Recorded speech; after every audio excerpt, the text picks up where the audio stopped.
Rahim khusyuk.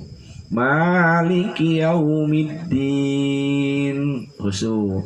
Iyyaka na'budu wa iyyaka nasta'in. Ingat kantor. Ya, ingat ke kantor. Tidak khusyuk, diulang lagi. Iyyaka na'budu wa iyyaka nasta'in dan seterusnya. Bagaimana orang seperti ini ma'jurun, diberi pahala liqadri khusu'ihi jihadihi, sesuai dengan kadar jihadnya melawan hawa nafsu ya. Jadi itu sholat yang golongan yang ketiga, masih mendingan, bagus, masih diberi pahala sesuai dengan kadar jihadnya ya. Kemudian golongan yang keempat,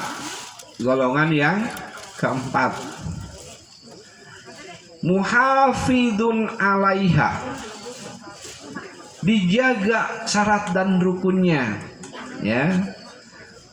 Khosyi'un fiha, dan khusyuk sholatnya. Wah, ini hebat ininya. Bagaimana orang seperti ini? Ma'jurun ajron kamilan, dia diberi pahala oleh Allah Subhanahu wa taala dengan pahala yang sempurna. Ya, sudah rukunnya terpenuhi, syaratnya terpenuhi, kemudian juga khusyuknya terpenuhi. Ya, jadi syaratnya semuanya terpenuhi, maka diberi pahala ma'jurun, diberi pahala oleh Allah Subhanahu wa taala ajron kamilan, dengan pahala yang sempurna ya. Itu golongan yang keempat. Bisa Ibu? Bisa ya? Bisa ya. Pokoknya syaratnya jangan lupa, kemudian juga rukun-rukunnya jangan lupa. Namanya syarat itu ketika kita mau sholat, belum mulai sholat sudah dipersiapkan. Seperti mana contohnya? Contohnya menghadap kiblat. Sebelum sholat kita sudah menghadap kiblat sampai selesai sholat. Kemudian menutup aurat, syarat ya. Sebelum sholat sudah ditutup auratnya. Termasuk kalau perempuan itu adalah rambut ya. Rambut itu jangan sampai nongol. Ya, usahakan cari mukena yang ininya bisa menghalangi rambut, karena itu adalah syarat menutup aurat bagi perempuan ya. Apalagi seperti bersih badan, pakaian, tempat dari segala najis, itu syarat. Sebelum sholat harus dipersiapkan sampai selesai sholat. Kemudian juga diantaranya suci dari hadas besar dan hadas kecil. Hadas besar bisa dihilangkan dengan mandi besar. Hadas kecil bisa dihilangkan dengan cara berwudu. Ya, itu syarat ya. Jadi sebelum sholat sudah dipersiapkan sampai selesai sholat. Adapun rukun itu sudah memasuki waktu sholat, seperti takbiratul ihram, baca al-fatihah, ruku, sujudnya ya yang rukun, bukan bacaannya subhana rabbiyal a'la, tapi sujudnya. Nah, itu diantaranya contoh tentang masalah syarat dan rukun ya. Kemudian yang golongan yang kelima, tadi yang keempat, sekarang golongan yang kelima. Golongan yang kelima itu adalah muhafidun alaiha. Dia bisa menjaga rukun dan syaratnya. Khosyi'un fiha, dan juga khusyuk dari mulai takbiratul ihram sampai dengan salam. Ya. Ladzaikun ladzati limunajatillah, dia merasa kenikmatan. Ada rasa lezat munajat terhadap Allah Subhanahu wa taala. Nah, ini bagaimana orang seperti muqarrabun ilallah, didekatkan dengan Allah Subhanahu wa taala, dan ini adalah martabatnya Rasulullah sallallahu alaihi wasallam. Kenapa Rasulullah sallallahu alaihi wasallam dia sukses bisa bertemu dengan Allah Subhanahu wa taala? Karena sebelumnya hatinya sudah dibersihkan oleh malaikat Jibril, dicuci, diisi dengan iman, diisi dengan ilmu, ya, maka berhasil menghadap Allah Subhanahu wa taala. Sementara kita imannya lemah, ilmunya kurang, ya, jangan berharap kalau ibadah kita bisa berhadapan dengan Allah Subhanahu wa taala. Sebelum kita mensucikan hati kita dari segala bentuk penyakit hati, dan sebelum kita isi hati kita dengan ilmu, sebelum hati kita isi dengan iman. Tapi kalau imannya lemah, ilmunya kurang, dan juga hatinya tidak dicuci, dibersihkan dari segala bentuk penyakit hati, jangan berharap amal sholatnya itu bisa berhadapan dengan Allah Subhanahu wa taala. Yang pertama, kita harus menghilangkan ghibah. Yang kedua, jangan mengharapkan pemberian orang lain, walaupun kita disuruh, walaupun kita ditugaskan, ya, tapi tetap hati kita jangan mengharap, ya.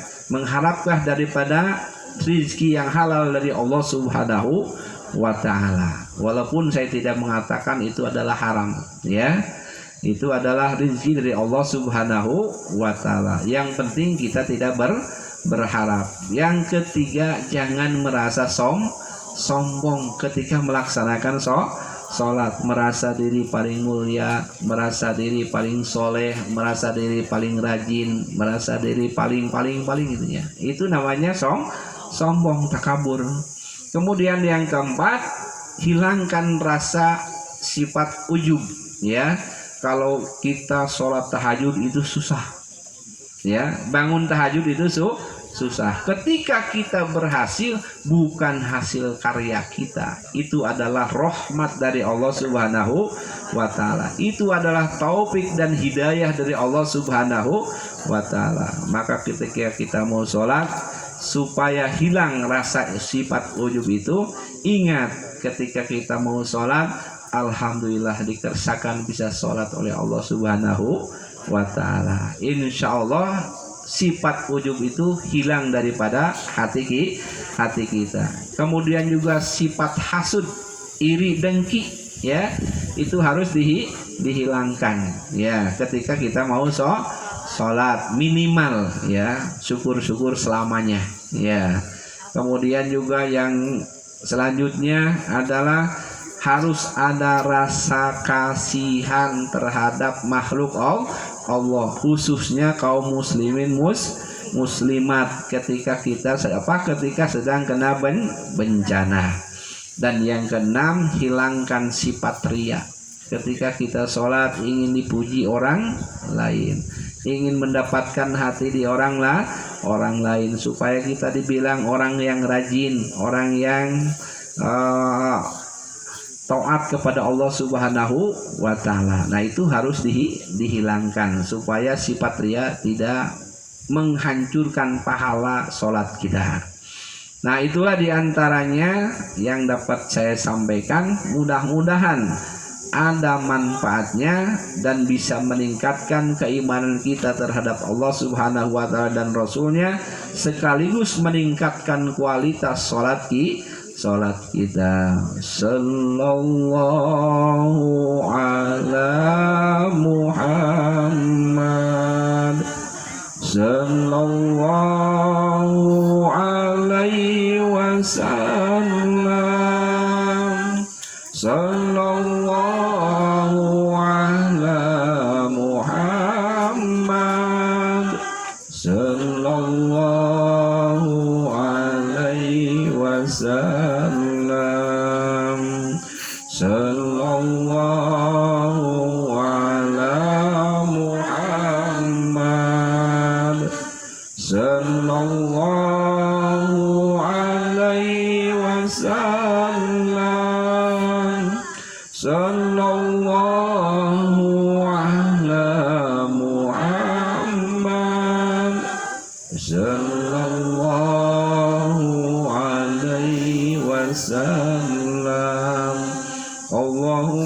sholli wa sallim wa barik alaihi. Nah, penjelasan tadi bagi yang punya HP bisa membuka YouTube, ketik Ustadz Yakub Musa. Nah, di situ ada tentang masalah perjalanan Isra, tentang perjalanan Mi'raj Rasulullah Shallallahu Alaihi Wasallam. Barangkali kurang jelas, nanti di situ bisa dibuka lebih jelas lagi seandainya ada waktu ruang untuk membukanya. Silahkan. Wabillahi taufiq wal hidayah wal afi minkum. Wassalamualaikum warahmatullahi wabarakatuh. Waalaikumsalam.